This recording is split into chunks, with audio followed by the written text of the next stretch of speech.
early bird. All the engines were having a very special day. It was a shiny day on the island, so but all the engines have special jobs that they love. Gordon likes pulling the express. Percy likes pulling the mail, and Thomas likes working on his branch line. Today, Thomas has been working very hard. Later, Thomas had chugged back to Tim's sheds. He waited soon. Later, Thomas had arrived at the sheds. Percy has cracked the piston. I need one engine to take the mail for him. Thomas was excited. He liked pulling the mail. He helped he get the job. Thomas, you will collect the mail for Percy, and you deliver it for him. Yes, sir, said Thomas. Later, Thomas arrived at the steamworks. He saw Percy. Hello, Percy. Is your piston ready yet? No. I still need to be repaired. I need to get to sleep. I need to get ready early in the morning to pull the mail. Should I tell you what to do? No, Frankie Percy. I know all about the mail, said Thomas, and Thomas chugged off. Later the next day, Thomas was had chugged off with the mail. He had to get up very early. Later, Thomas arrived at the quarry. I must tell the quarry manager that the mail's arrived. Soon he peeped as loud as he could. Soon the quarry manager arrived and picked up the mail.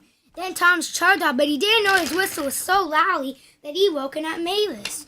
Oh, who's making all that noise? Later, Thomas arrived at Brandon Docks. I must tell the dock manager that the mail is here. Beep, he said. The dock manager arrived and Thomas chugged off, but he didn't know that he woken out Cranky up. Oh, who woke me up? Later, Thomas arrived at the steamworks. I must tell the steamworks manager that the mail is here. He blew his whistle as loud as he could, and then he chugged off. But what Thomas didn't know is that he'd woken up Victor and Kevin when they were asleep. Oh, who was that, boss? I don't know, Kevin. Some early bird. Thomas had rushed all over the island delivering the mail, but wherever he go, he tooted his whistle. This is an easy job, he said. Later, Thomas had finished all his jobs and he was going back to the sheds. And then he saw Mavis was collecting rubble from the yard. But then Thomas saw something. Mavis had taken the rubble too far. That's weird. Mavis never makes a mistake. But what Thomas didn't know is that Mavis was fast asleep. Then Thomas passed by Brenham Docks. Cranky was fast asleep that he didn't notice that he dropped the crate on the line. Soon Thomas, that's weird. Cranky never made a mistake. Soon Thomas chugged off as fast as he could. Later, Thomas arrived back to Tim's sheds. Soon he saw Sir Tom hat. Thomas, Mavis has caused lots of trouble. She let quarry dust fall onto the ground, and Cranky had dropped the cargo. Some whistle had woke them up so early that Mavis, Cranky, Kevin, and Victor had caused a lot of mistakes today.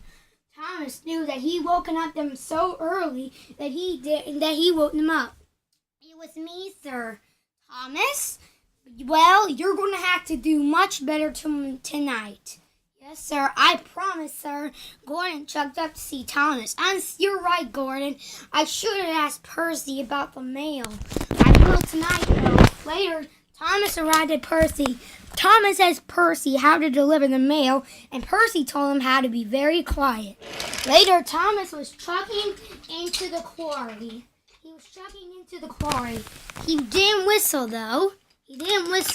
And then he chugged off. He didn't wake up Mavis this time.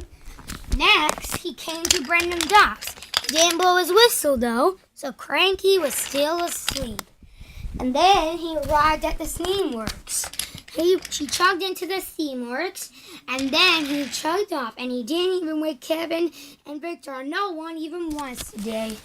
Later, Thomas was chugging to see Percy. Thank you, Percy. You have done a good job, Thomas. And Percy wanted to do his very best too, but Thomas was falling asleep.